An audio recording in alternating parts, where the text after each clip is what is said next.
And he'll be taking on Kevin LaValle, the Minnesota Storm, in that semifinal. Yeah, who we just saw earlier the match before. Interesting bout here, 84, that's the old weights, 86 kilograms, Chris Perry, Clayton Foster, both these guys into the World Team Trials on wildcards. Perry was one that got in on that. They challenged. There was an appeal process. He gets in. Both guys, Oklahoma State. Perry in the red, Foster in the blue. And Perry right away in on a little snatch single attempt, but he misses out on that. And both guys in this tie here just looking to set up some of their offense.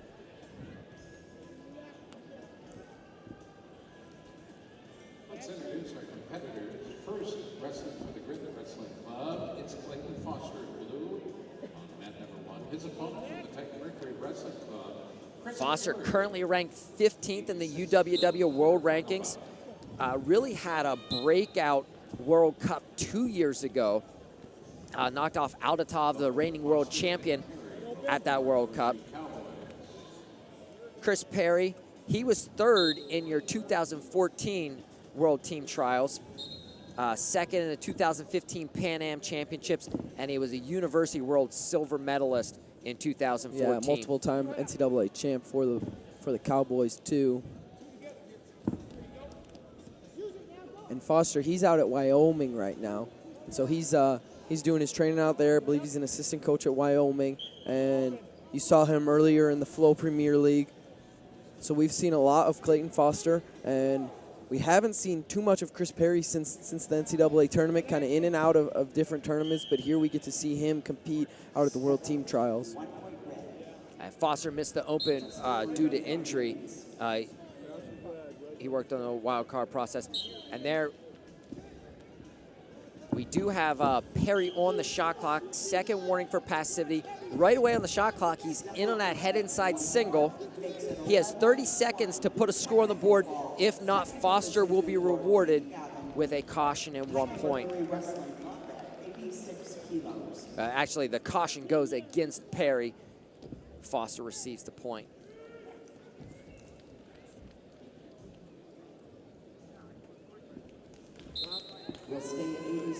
And so in that position, if you're Chris Perry, you're not going to fire off a shot just to fire off a shot. Most guys, are aware of that you're going to give him the 1 point. And I'm not, just because I'm on the clock, I'm not going to fire off a shot and give up a takedown. And really the rule change there, going from the 1 point takedown to the 2 point takedown, 1 point isn't as significant now. So it used to be, you're going to give up that 1 point, you might as well get taken down going for one, just not give up the exposure. But now with the 2 point takedowns, it changes strategy a little bit there. Yeah, you see in the corner for Chris Perry, his brother Mark, the associate head coach at the University of Illinois. And now we see it coming back the other way. That's Foster's. A lot of times you'll see these 1-1 matches where whoever's put on the shot clock early in the bout actually has an advantage because Foster gets warned here. Passivity and freestyle is a little bit different, and I had it explained to me by one of the top-level officials. If you are not scoring, you are passive. So a lot of times you'll see, okay, Perry put on the shot clock, he's out. Now Foster gets a warning, and we're going to go to the break there. Look for the second period. If somebody goes in the shot clock, look for Foster to get that warning. It'll be 1-1. It's kind of a tough situation. You said you like to see overtime. The one situation, I'm okay with the criteria in every situation except the 1-1 where both guys score on a caution and one because the other guy went on the shot clock. Nobody really scored any points there, and I hate to see a match end up 1-1 with the 2 shot clock violations. Yeah.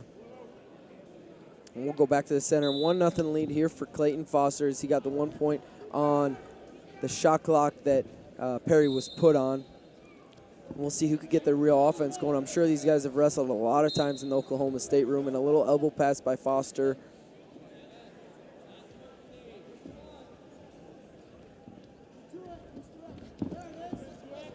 Little single leg attempt there from Perry, but nothing brewing off that. And both guys just hard hand fight here. And Foster able to get to the leg now, but he doesn't have his hands locked, and he's pretty extended. And Perry able to fend that off. And we're still going back to our feet here. 1-0 lead for Clayton Foster. And he fires off another attack, and this time He gets to the legs, but Perry able to get his legs back and come to a front headlock. And Foster able to really kind of fire off more of the attacks here, and Perry's just kind of letting him defend. Nobody's really getting too much of a bite on either leg. And I like what Foster's doing. He's being proactive before being put on the shot clock. He's not putting himself in that 30-second situation where he knows if he doesn't convert, he'll be losing on last point scored. So he's being aggressive here, attacking Perry's legs, trying to fend that off. And we see verbal warnings kind of going to both guys here.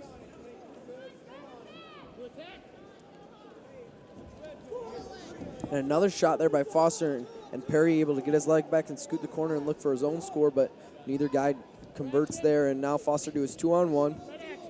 Foster's been really active here in this second period, but never able to really get too much of a real scoring chance, just kind of throwing off attacks, and now he gets to his underhook. And now you've seen the last couple verbal warnings go at Perry. He's going to stop it, block him with the head. He wants more action. But it's Foster's doing just enough to fend off that passivity. You know, the official hasn't looked for confirmation on either guy here. And we close on 1 minute to go here in the final period. Clayton Foster continues to lead 1-0. And that's the first real attack from Foster that he's able to get a real good shot at scoring, but Perry's some great defense, and now on the edge with the overhook, and they're going to go one blue. That's a step-out point. Sometimes you'll see that white paddle. They call that one a push-out now that you just push the guy out of bounds. You weren't looking for a scoring technique. The step out there, Foster's able to score. He had the underhook driving in, and Perry stepped out of bounds. That right foot goes out before Foster's hand. And really, the point score for Foster makes it 2-0 instead of 1-0. But if you're Chris Perry, you're in the same situation. You score, you win. So we got to see him get some of his offense going. We haven't really seen much, but he's got to get a takedown here in the last 30 seconds to win this match. And now those passivity warnings, they're out the window. Under 30 seconds, you can't have a shot clock violation. One thing you could have is a caution great for attack there the from Perry as he kind of slips, and now he's able to look to get through him, and he does, and they do give a 2-point takedown. Let's see if it's confirmed. And that is confirmed. It looks like that'll be 2 for Perry. And here comes the Angry Bird. And with 16 seconds left, Perry really got his first real good attack of the day as he shot a sweep single, and Foster squared up, and he's able to switch it off to a double, come up to a body lock and run through him, and it looked like he wasn't going to be able to get through him, but he kind of dropped down, able to get Foster down on the mat and score that takedown right on the edge. One thing I didn't like about Foster's strategy there, he could have walked right out of bounds, taken that step-out point, and he's still up 2-1. Now with 2-2, he's down on 2 different criteria. One, Perry has a 2-point score, and Foster has the 2 1s, and it's last points. Keep in mind here, those Angry Birds you see being thrown out there, www.charityauctionorganizer.com/auction/2015 trials. Go bid on those Angry Birds. The red birds will be signed by the men's champions. The blue birds will be signed by the women's champions. The proceeds to the auction are being donated to Beat the Streets Wrestling Organization in Madison. And the challenge up on the board. We'll see what they rule this here. This is a crucial point in the match, and they do confirm 2 for Chris Perry, so that gives him the lead. Clayton Foster, you got to go. 16 seconds left on the clock. You score any type of points on the board, whether it's a push-out or a takedown, you win this match. And actually, a push-out doesn't do it for him because that would be 3-3 with Foster, or Perry having a 2-pointer.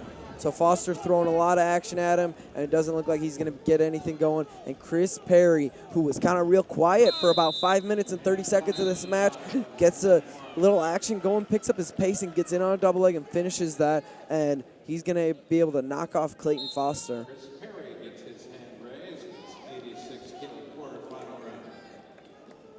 And that was the last points. 2 points to Reader for the exposure and 1 point